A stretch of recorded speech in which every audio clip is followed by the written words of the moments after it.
Good afternoon, everyone.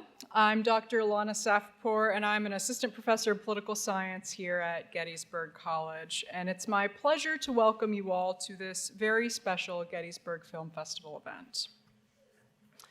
Every election improves our understanding of American politics.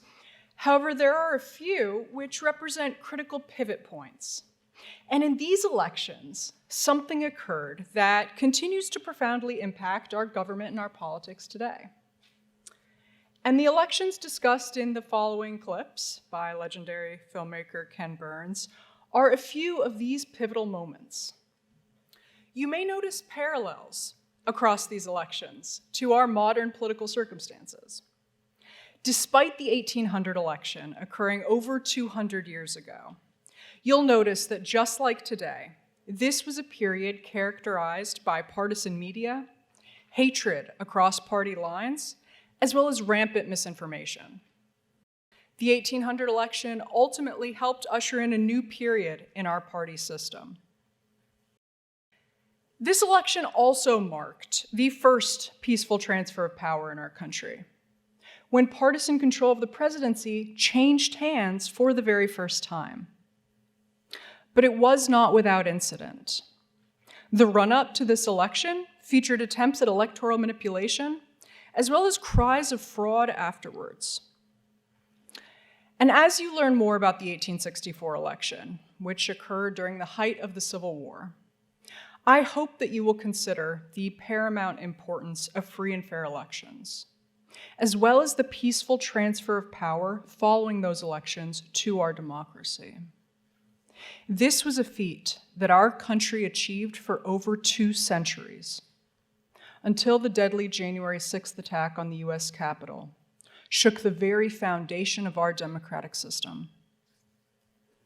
The 1960 and 64 elections mark another turning point, something that political scientists call the racial realignment of our parties. JFK and LBJ's pro-civil rights platforms and legislative victories ushered in a wave of newly enfranchised Black voters who overwhelmingly supported the Democratic Party. This prompted a corresponding exodus of white Southern voters who came to identify as Republicans, shifting the partisan makeup of the South from red to blue, and ultimately restructuring the racial composition of our parties that persists today. Across all of these elections, a key commonality is the paramount importance of race, specifically the treatment and the status of Black Americans. First slavery and then civil rights drove partisan divisions in each and every one of these elections. And this is not a historical artifact either. You may have noticed that conflicts over race continue to divide our parties today. But returning to our nation's past, you'll also notice that through each period, the arc of American politics slowly bends towards justice, to paraphrase Dr. King. From the 1800 election, which pitted Thomas Jefferson, a fierce defender of slavery, and a man who promoted notions of biological racial inferiority, against an incumbent President John Adams, whose Alien Enemies Act helped to pave the way for Japanese-American internment during World War II, through to the landslide victory of LBJ in 1964, when a majority of Americans rejected calls for hatred and division and instead embraced a message of equality and compassion. Or as a famous ad from LBJ during that campaign urged, "We must either love one another or we must die." So as you consider the elections discussed in these clips, and as you look forward to November 2024, remember that the outcome of each of these contests was not preordained. Every change, for the better or for the worse, in our nation is the result of individual choices to participate. By voting, protesting, running for office, these choices shaped the nation that we all now inhabit. During times of our greatest national need, when it looked like American democracy might not survive, our country persisted, and the American promise was ultimately extended beyond the narrow confines to whom it originally applied. And that was because of individual choices. And every day, you too have the choice to stand for the ideals of our nation, to push our country to ensure that the American promise of life, liberty, the pursuit of happiness are not just empty promises or clever words. You too can help to fulfill that unfinished work which Gettysburg will forever symbolize. As the late civil rights icon John Lewis said, democracy is not a state, it is an act, and it will take all of us to shape a better future for our nation. Thank you.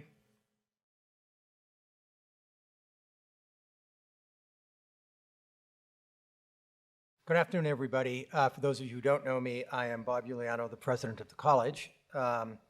We talk a lot here about a consequential education, what it means to lead a consequential life in service to something greater than oneself. It's drawn from the commitments of the land on which our campus sits, and it embeds everything that we do here. Today, you're going to have the opportunity to learn from two people who have led truly consequential lives. People who you've just seen have deepened our understanding of the American story and of the responsibilities entrusted to each one of us to contribute our own verse to it. Of course, I am speaking about our two honored guests, world-renowned documentarian and close friend of this college, Ken Burns, and fellow award-winning filmmaker, Sarah Botstein.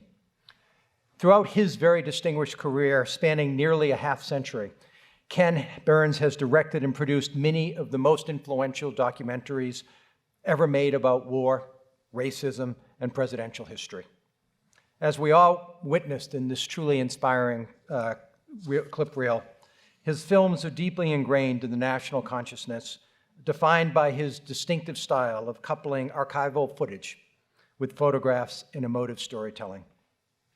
From the Civil War to Jackie Robinson to the American Buffalo, Ken explores the complexities of our past, so together we can gain a fuller appreciation of our role today in bringing about the new birth of freedom that President Lincoln called on us to deliver more than 160 years ago, not far from where we gather today. Words that continue to resonate across our campus and whose call to action matters as much now as it ever has. In total, Ken's films have won 16 Emmy Awards and earned 2 Academy Award nominations, and he is widely considered to be among the most prolific storytellers in the history of cinema. The work of Ken Burns is transcendent, and today we are deeply grateful that he will grace our stage. Ken will be joined by his dear friend and longtime collaborator, Sarah Botstein. Sarah has produced many of the most celebrated documentaries to air on PBS, and we're so pleased to have PBS and their film crew here with us today. Sarah's work alongside Ken and fellow filmmaker Lynn Novick include such timeless works as Jazz, The War, Prohibition, the Vietnam War, College Behind Bars, and Hemingway.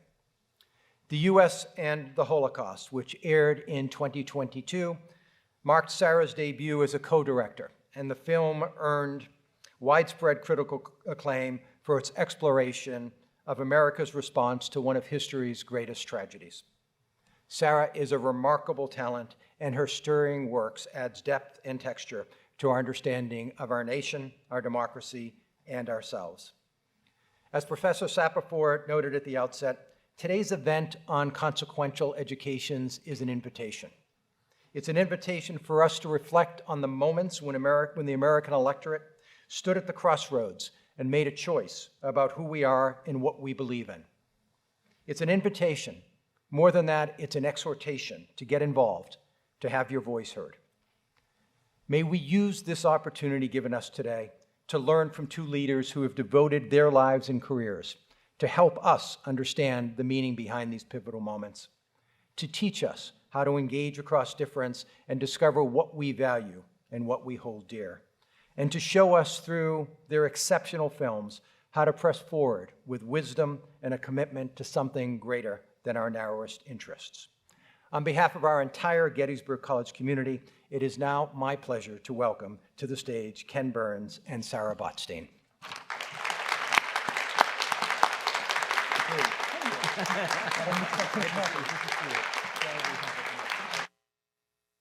So, Bob, thank you for those kind remarks. It's great to be back in this space and having a conversation with you all. I'm a little embarrassed to say that you have just watched, we were calculating back at 1/500th of, if any of you are flagging a little bit or feeling a little tired, it's 1/500th of the amount of time for our films selected and edited together. We've been thinking about the consequential elections and sort of putting together various, I think, kind of mixtapes, you'd call it, that included not just, as you saw, the election of 1800 and 1864, but also in 1912 when Theodore Roosevelt ran as a third-party candidate when he couldn't sort of claw back the Republican nomination from his friend, the sitting president, William Howard Taft. And then, of course, really consequential elections in 32 and 36 and 40, and I also guess 44. You see, then we're also confronting one now. The thing that I am constantly reminded of, or I become obsessed with lately, we sort of hang on the words of the past and the people that you hear. I mean, I've been using for a long time the quote from Ecclesiastes to say, you know, what has been will be again, what has been done will be done again, there's nothing new under the sun. And then Jefferson comes and reminds me, you know, there is something new under the sun, and it's us.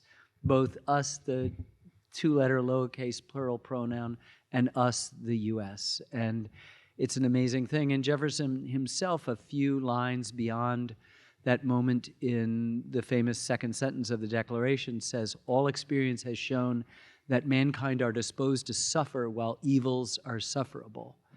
And what he's trying to say, I think, is that all of human beings up to this point in human history have been subjects. They've been under authoritarian rule of some kind. And that we're inventing something new. You're no longer a subject. You're no longer a superstitious peasant, sort of fed by some oligarchy or some oligarch or some repressive regime to be a certain way. But you now have the full responsibilities and the full effort required to be a citizen, which is why we're having this conversation today, because we're now at a place where we never thought that some of the bedrock institutions should be so threatened. In all of this, the peaceful transfer of power, free and fair elections, the independence of the judiciary were not in question.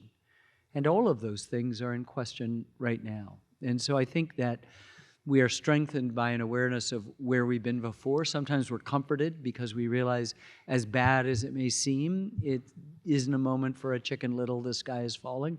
It's actually an opportunity to remind ourselves of that supreme obligation of citizenship. This is what George Washington did by his example of stepping down after his second term, and before that resigning his military commission, which was in a democracy to give up power and to do so willingly. And when he did resign the presidency, George III, who had been his arch enemy, said then he is the most important character of the age, and it is true. So we're here to have a conversation with you all. I think they're roving mics. And we'd like to hear from you. But I first wanted to let Sarah Botstein, who I have been working with now almost for 30 years, and has been just, you know, the secret behind any successful film we've made in the last 30 years has been her effort and industry and talent. So, Sarah, did you want to think about this? Thank you. That's very nice of you to say. And I was actually confessing backstage that you just saw a bunch of clips from films that I actually didn't work on, so I feel a little like an imposter.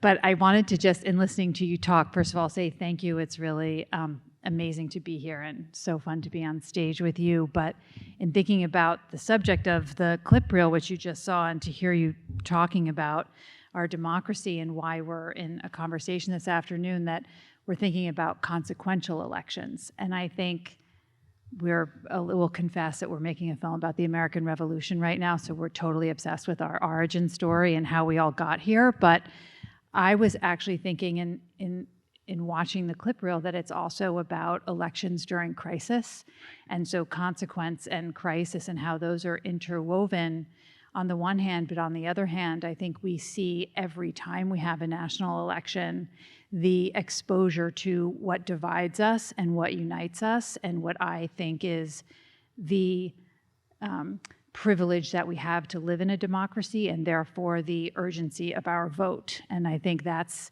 how I like to think about how we approach scenes about our politics, scenes about elections, scenes about crisis, and scenes about consequence. You know, there's so many things that you've just seen that must, I hope, startled you as they startled us as we were making it. The idea that that contested election of 1800 was so fraught, and the idea that the Republic was going to come apart, that the governors of Virginia and Pennsylvania are mobilizing their militia in case Jefferson isn't elected in this deadlocked voting that's going on for ballot after ballot after ballot, and all of the things, the ways in which the political parties have not been these two straight parallel lines, but have in fact crossed over and meandered. You watched with Jackie Robinson the full switching over.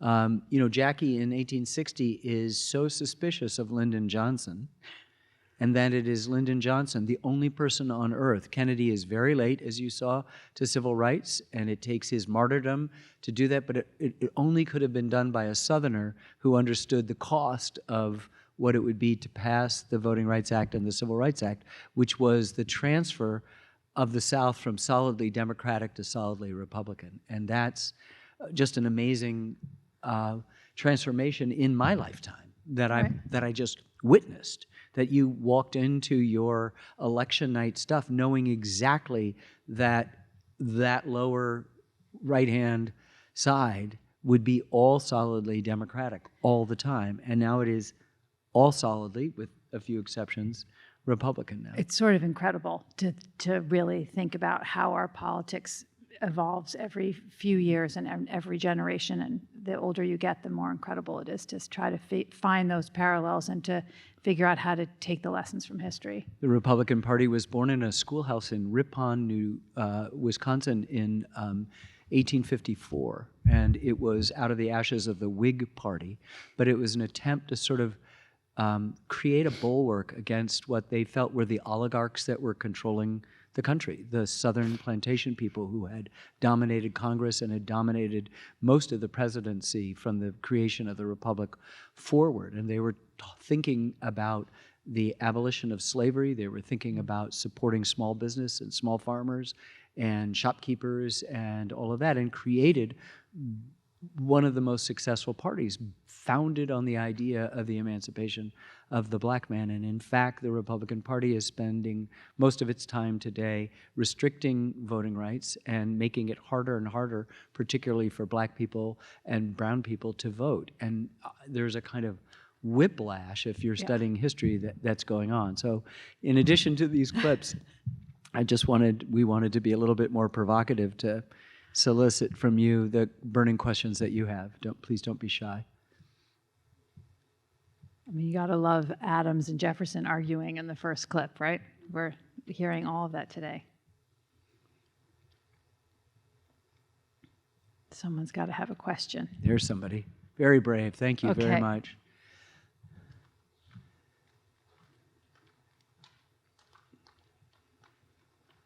Everybody get their questions ready afterwards. Hi, my name is Owen. Yep. Hello. Hi, my name is Owen Bruna. I'm a senior here, class of 2020. Thank you both for being here. The question that I wanted to ask was, I've actually seen, in my opinion, a really close connection between the upcoming presidential election and the election of 1968. I wonder if you have any thoughts about the foreign policy implications that Vietnam had versus what Israel-Palestine has on this election, and just generally the vibe of 1968 versus 2024. Yeah, you want to talk to? You go first. You were alive then. I most definitely was, and it's pretty interesting. There's similarities and they're not similarities. The most glaring one is one that's only emerged and keeps emerging. The details as we've gotten closer is that, you know, I like to say of each film that we've finished, when I'm out on the road promoting that film before it's broadcast, the timelessness of it. Like, what if I told you, you know, that this was about, mass demonstrations taking place against the President of the United States, a White House in disarray. This is for Vietnam in the first 8 months of Trump's presidency. Came out in September of 2017. About a president sure the press was out to get him, about asymmetrical warfare that confounded the mighty might of the United States Army, about a political party that reached out to a foreign power to affect a presidential election, which the Nixon administration did at the time. And yet, it's funny that the Democrats were talking about not isolationism, but they were talking about getting out of Vietnam. Nixon, who's, with Kissinger, invented real politics. They really understood. They knew they had to get out of there, but he didn't want to be the first president to lose an election. And so when he reached in the fall, when the peace talks were actually, the fall of '68, the peace talks were actually going well in Paris under Johnson's administration, now a lame duck. Hubert Humphrey was behind in the poll, but as the peace talks got better, Humphrey was rising in the polls. He lost by 0.7 of a percentage point, by the way. And what Nixon feared was that he was going to overtake them. And I think if the election had been another week or two later, Humphrey would have won that election. But it didn't happen, and he sent representatives to go to the South Vietnamese government and to say that they would not participate in the peace talks. And it kind of threw some cold water in the last 2 weeks on it. And we think that's why the positions sort of stabilized and Nixon just squeaked in. And he then was inaugurated in January. If he had walked into Paris peace talks and accepted the terms that he had, then the war would have been over instantly. Instead, there were many hundreds of thousands of Vietnamese lives to be lost and 25 to 30,000 American lives that would be lost in the interim because he did not want to do that. And when he finally did accept terms, which were less onerous, he felt that it had been decent, many of us would call it indecent interval, that had permitted him, as Kissinger said in one of the tapes that recorded him, I'm paraphrasing, the South Vietnamese government, Mr. President, is weak and they're bound to fall. And he says, yes, and he makes an obscenity. He said, but if we give them enough arms and enough munitions and enough money, they will last. And when they do fall, which they will, no one will remember and no one will blame us, which is a horrible calculation that was being made. And now we're in similar situations, obviously, with one presidential candidate which is interested in torpedoing NATO. You might remember on September 11th, every single one of the NATO countries came to our defense and sent troops and machinery to Afghanistan when that happened. That's called Article 5. And the idea would be to just abandon NATO, the excuse being that they don't pay their dues. We don't operate that as the best country on earth. We aim a little bit higher. There's lots of parallels, and there's something really different. What we don't have is a character that is so devoutly devoted to themselves and not to the well-being of the United States. And I can tell you, for all of Nixon's perfidy and all of his crimes, for all of Johnson's crimes, for even failures that would have probably inevitably happen under Hubert Humphrey's watch, who was the Democratic nominee, who lost, nobody compares. in that regard. So it's hard to do the apples and oranges. You can be, if you're looking for examples, you could go to Louisiana in the 1920s and 30s for Huey Long, who was the dictator of that state. He was both governor and United States senator, which is a legal impossibility, but he was, and was planning a third-party run for the presidency when he was assassinated. And there have been characters who've had some of those attributes, but this is totally new territory for the United States of America. Sarah, did you want to add anything? No, that was a great answer. I'm just... Yes, here's somebody. Don't be timid.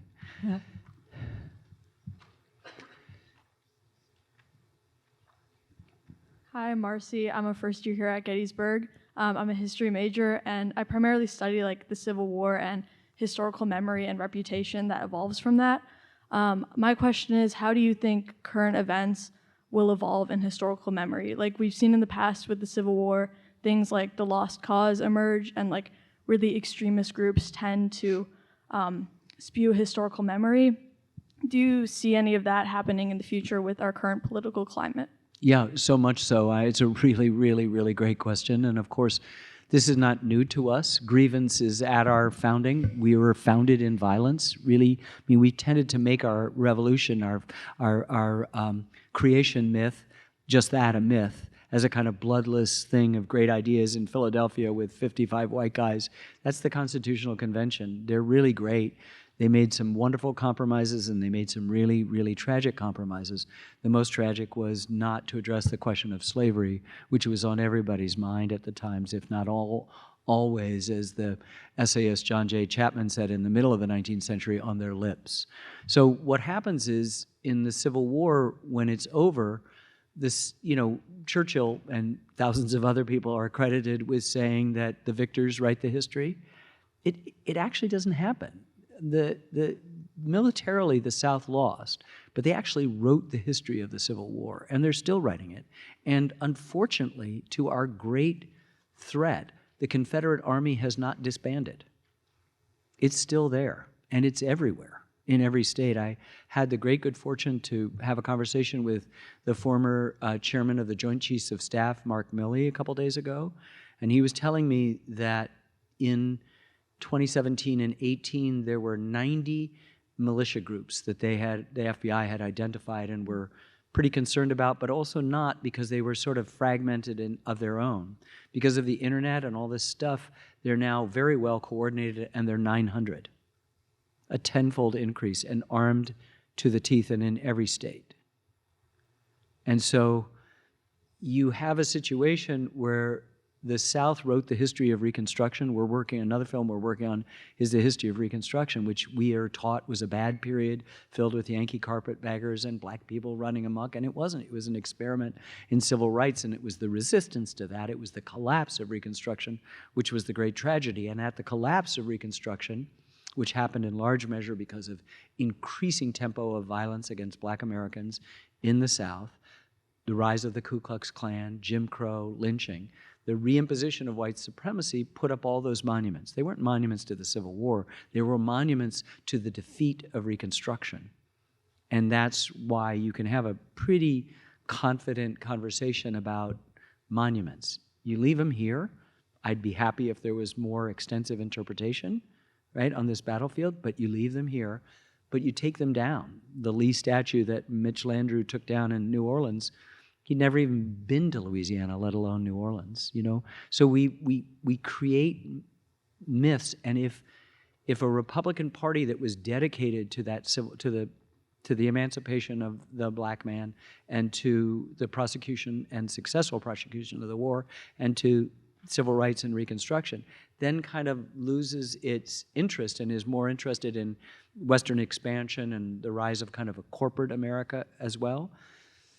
Taking the eye off the prize means that other people go into the vacuum and rewrite the history. So that by the time Birth of a Nation comes out in 1915, which is, it postulates that a homegrown Al-Qaeda, a homegrown ISIS, a terrorist group the Ku Klux Klan are actually the heroes of that, and also Gone with the Wind. You've got an upside-down history. Though it was screened in the White House for Woodrow Wilson, the most overrated president, who resegregated the civil service and said that it was like history written with lightning, and it was all too real and true. And this is, you know, a history professor, but and a president of Princeton University, but a Southerner through and through, who saw white supremacy as actually a given. And so we are always struggling in a country which is attempting not to be authoritarian, to expand the notion of what all men are created equal. It didn't mean you. It really didn't mean you when it was first created, but then it did.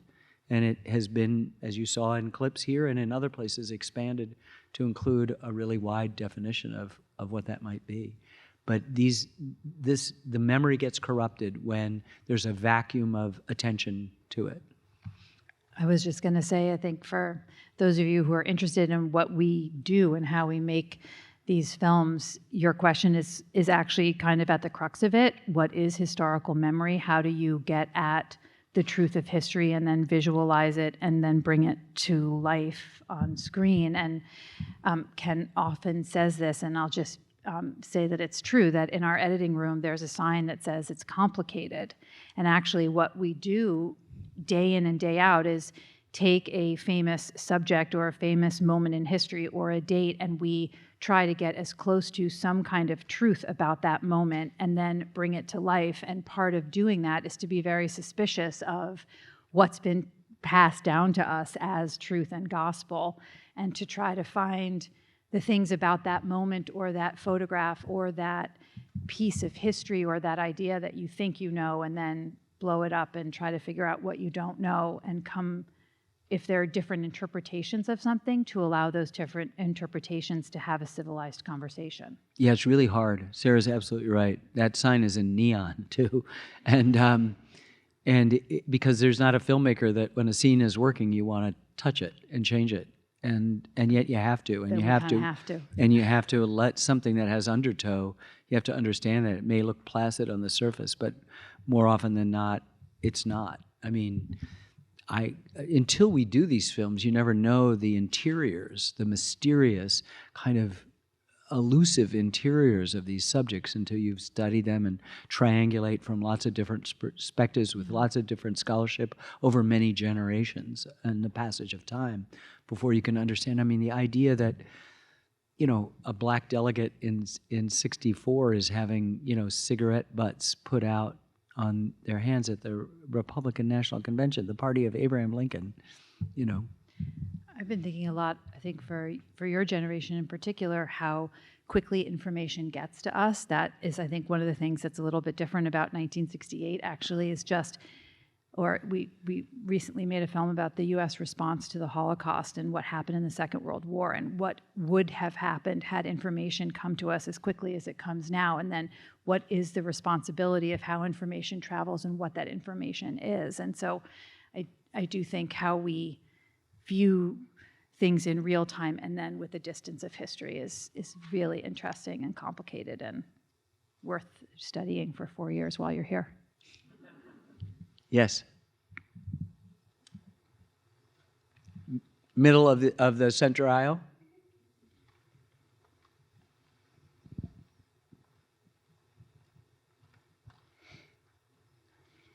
Thank you. Yes, thank you. I'm Miriam Glatfelter. I'm in my third year here at Gettysburg College, and my question is much more related to your research process, and specifically, how did you find Elijah Hunt Rhodes and Sam Watkins? That's a really great thing. You know, there is so much serendipity in what we do. It's really hard to describe. I mean, I could write a gigantic memoir just about stumbling over something, a picture, a photograph at the Museum of the Confederacy in Richmond or something that. So Sam Watkins wrote a celebrated, I mean, within limited, narrow Civil War scholarship. Most scholarship had already long since left what actually happened in the Civil War to focus on causes and then effects. But Sam Watkins' Company H, sometimes just the letter H, sometimes AITCH, was a book that was known since he published his memoir. It was funny, and it was irreverent, and he was there from the beginning and survived to the end. So I live in a tiny little village in New Hampshire and have for 45 years. And, you know, we have a town green, you know, and every Sunday in the summer there are band concerts the way they've been having since the 1850s. And I've got a photograph from the 1870s to prove it, and we still have them going on. And a neighbor had a little kind of, I can't even call it an antique shop. In his garage, he had just 5 or 6 different items every once in a while. And we would sometimes stop there to look at them in the open garage door in the summertime. One year, he had self-published, his great-grandfather's Civil War diary from the 2nd Rhode Island Regiment, whose name was Elisha Hunt Rhodes. And Bob Rhodes was a librarian across the river in Vermont at Landmark College, which is no more, and went on to be a librarian, now retired and now passed away. And I just sort of said, well, I'm working on the Civil War. It's a Civil War diary, you know. I'm sort of obligated, and it was a hardback, and it cost a lot of money. But I just sort of thought, he said, fellow townsmen, I have to buy it. And I had no idea that he would have been exactly like Sam, more innocent, less cynical, which is not always a good thing, but just as honest as Sam was, and to have survived the entire war. He's there, soup to nuts, you know? And both of them, it's the greatest adventure of their lives, as we say in the introduction to the film, and it really was. And most people never traveled more than 50 miles outside their home. And as Robert Penn Warren said, a young man's fatherland was what he could see from his bedroom window.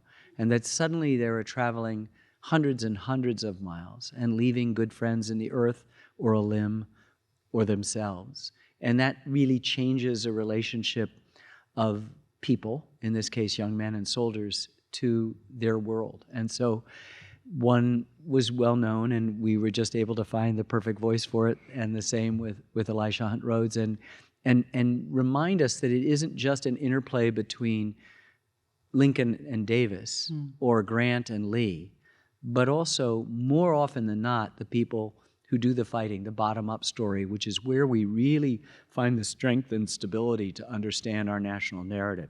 It isn't just, I mean, when we teach history, we presume, and it is a convenient default, to say that it is the history of presidential administrations punctuated by wars. That's a fine stuff. But I think you find that this bottom-up thing is much richer in its understanding. And you begin to understand, as my colleague Joe DePlasco, who's standing over there, said when we were making our film about the Second World War, and we were just dealing with ordinary people. There are no ordinary people.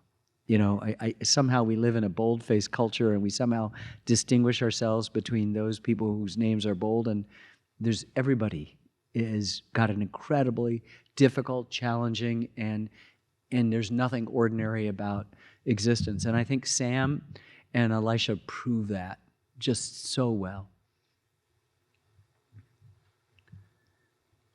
Hi, my name's Michaela Carroll, and I have a question more on the filmmaking side. I'm very interested in going into a creative direction like throughout my career, and I find myself when I do creative projects feeling like I'm imitating and tweaking. How do you navigate that feeling and that emotion while creating your stylistic identity? Oh, wow, what a great question. You want to tackle that? Well, I feel like I can't answer that before you, but I have my own thoughts. Why don't you start, and then I'll tell you what I think. What we've come to understand is that the world, you know, particularly in this town, people come up to me on the streets and want to talk to me about a film I made 34 years ago, or finished 34 years ago, which is fine, and willing to have that conversation. I have just been practicing for 50 years. Right. And when the film is finished, it's got its name on it. It's actually no longer Sarah's and mine. It's yours. Because all we want to do is to practice every day, right? It just means that process is it. So, I can give you an example. If you've ever gone into the Musée d'Orsay in Paris and stood in a room filled with Cézanne, who's one of the world's great impressionists, if not one of the world's great painters. And from the middle of the room, most of the Cézannes look alike. And what you're seeing there is Cézanne, right? You get into each painting, and each painting is this battle, this struggle, the attempt to solve the many problems, which you don't see as pejorative, you see them as welcome problems of figuring out the scene he's painting, the authenticity you're talking about, the tweaking versus the certainty. And what the process of art tells you is that it's always a struggle between that, right? Who made that change? Who thought this was the right idea, right? These are questions that we ask ourselves all the time and question ourselves. And I'm in a position, where I stand in my business, I get the final word. I'd be an idiot if I didn't yield to the people who had more passion about that particular question. But if there's a vacuum, I will fill it and I will make a decision. But I will also know that next morning I could look at that and go, what idiot made that decision, right? Well, and so you have to, I think, be open to that. One of the things is that all of us are just practicing, right? Everything is practice, right? To just be a human being. And we've found, we've considered ourselves so lucky because we found a calling that it's clear now, a few decades in, that we're supposed to be doing. And the world thinks so too, which is in some ways irrelevant. But in that moment, day to day, it just requires a certain attention to the processes that are going on of the work, but also of yourself. And that question, which is like a super astute, perfect question, a lot of it falls by the way if you can just sort of trust to that process. Yeah. I made a film, the second film I made, and I'll shut up and let Sarah talk. The second film I made was on the Shakers. It was a Christian, esoteric Christian religious sect, very successful in the early 19th century. And it was founded by a woman in the late 18th century named Anne Lee. And she said, do all your work as though you had 1,000 years to live, and as you would if you knew you would die tomorrow. Right. I think I was going to say three things to your, as Ken said, astute and central question to what we do. Let's just take the fact that we work in history films and put them over here and talk about sort of the art of filmmaking, which is, I think, part of your question, the creative, artistic part of what it is that we do. And I think Ken said, just ended it with that Shaker woman's idea, but Ken actually said to me the other day, you have to be unbelievably decisive and sure that you're right, and then absolutely sure that you are wrong, sort of at the same time. For me, what I try to do when we're making those big creative decisions is shut down all the noise and not worry, am I imitating something someone else ever did? Did someone else ever had that idea? Did someone see that landscape the same way I'm seeing it? Has someone else used a time lapse? Did someone else see that piece of a photograph? What do I like about that piece of music? Shut down all the noise and just have the most honest reaction to it that is your own. Because if it's your own, you don't have to worry about all that other stuff. And then be willing to be as flexible and open as you can be, and then very decisive. Yeah, it's a bunch of conflicting things all at once, really.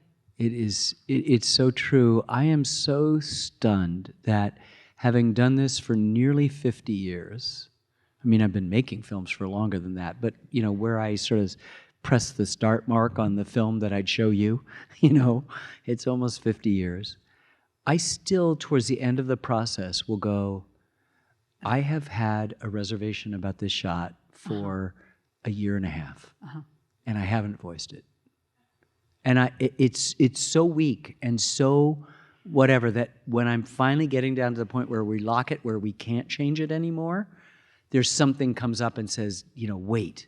And you do that. And I think it's just trying to listen to all of those voices inside and not favor one, but to hear them all.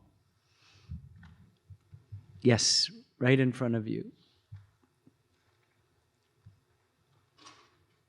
Raise your hand again so the mics will see you. Oh, I'm sorry, I didn't see this one over here, please. And then we'll get to you.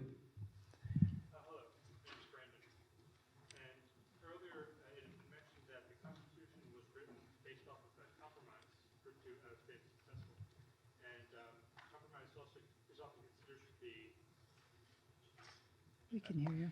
And compromise is also is often considered to be kind of essential for democracy to operate. Yes. And I was wondering if you could just speak about how you navigate compromising for the sake of working with the other party and actually achieving things, while also fighting for values that you hold to be important, like some of the ones that were mentioned in the films. Yeah, boy, that's a central question in American life. It is, you come to the very nub of what it's about. There's one point early on in the Civil War film where Shelby said, you know, our great genius is for compromise. Americans like to think of themselves as uncompromising people, but our genius is for compromise. And when that fell apart, we killed each other. Someone brought that up a few years ago when there was a big argument about slavery and the causes. Politicians, I don't need to ask, were sort of misrepresenting the causes of the Civil War or downplaying the centrality of slavery. I direct you to the South Carolina Articles of Secession that do not mention states' rights or nullification or interposition, but only mention slavery, and several times, as the reason why South Carolina is choosing to secede. And so that person was excoriating for having quoted Shelby Foote in the film. And it's complicated because how could you compromise on something like slavery, which we did at our Constitutional Convention, right? Like, we abstract the human beings that are enslaved, right? At the time of the beginning of the Civil War, 4 million Americans are owned by other Americans in a country that had proclaimed 65 years before that all men were created equal. And that compromise now becomes a kind of, you know, dodge or ruse. And it is. And people will tell me all the time, particularly after the Civil War series came out in 1990, well, you know, slavery would have died out in a generation and a half. And I go, okay, but would you agree to be a slave for a generation and a half? Or how about a generation? Well, what about a year? How about a month? How about a week? How about a day? An hour, maybe? Now you're getting into just, you're playing around.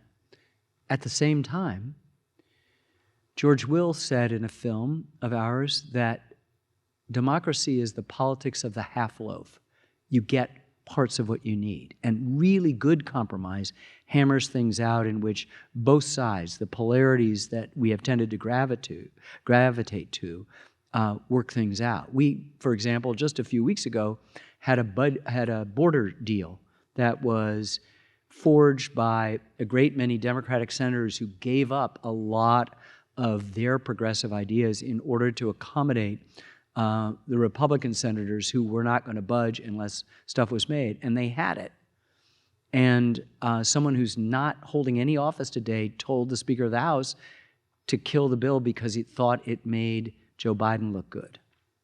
So if the number one issue of this campaign is the border, which many people have described it as the thing, and you have a good border deal in which you've got compromise, those kinds of compromises are really great.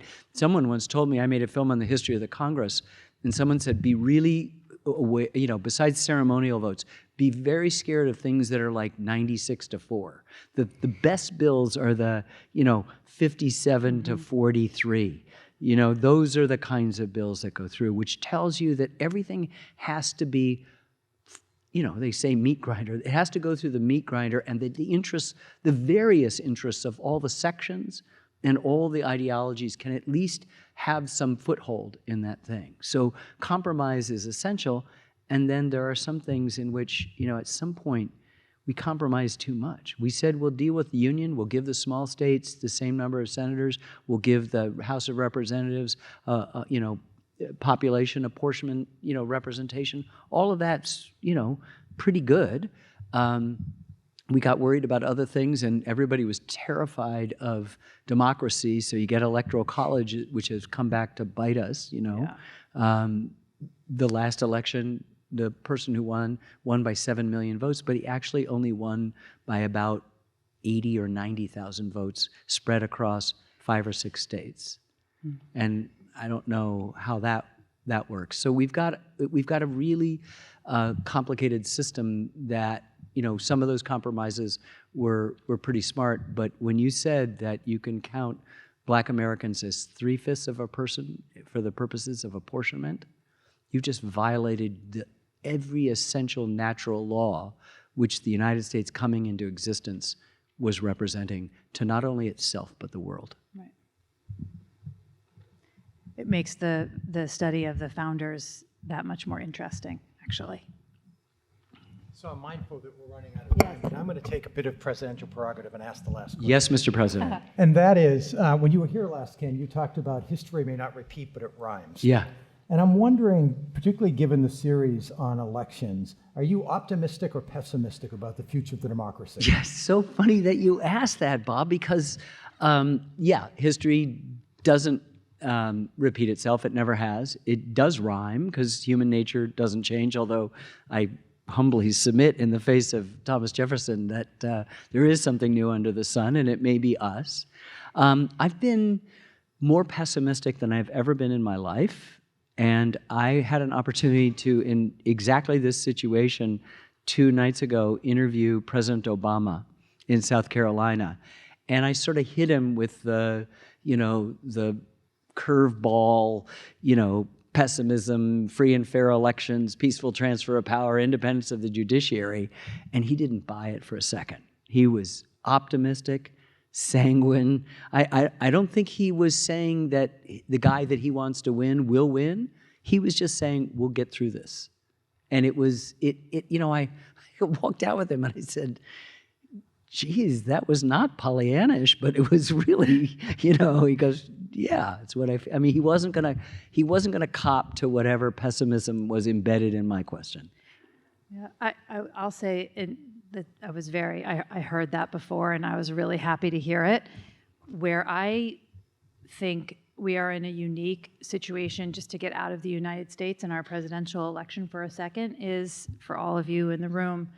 I think the fact that the world is on the stage where it is right now, what's happening in Russia and Ukraine, what's happening between Israel and Gaza, what's happening in China, what's happening here. I think that the complicated politics and elections and wars and destabilization that we're having is really unusual. And I think I'm trying to focus more on the world stage and work hard to be optimistic about our domestic stage. But I do think it is a unique time. Well, I want to be respectful of your time. I want to end with 2 things. One is, I take this all as a call to action for our students, that you have voice, you have agency in shaping the world that you're going to inherit, that we're leaving behind for you. And I think in part of your work, you demonstrate the power of individuals, the ability for them to make a difference. So whether you see the world as optimistic or pessimistic, for the students, please, as we often talk about, get your hands dirty. But more importantly for now, my hearty thanks, Sarah, to you and Ken, for just an extraordinary conversation. We are so fortunate to get the benefit of your perspective, to see the world through your eyes and helping us to see the world with a degree of nuance and complexity that otherwise we would not imagine. So please join me in the pleasure's all ours. The questions were great.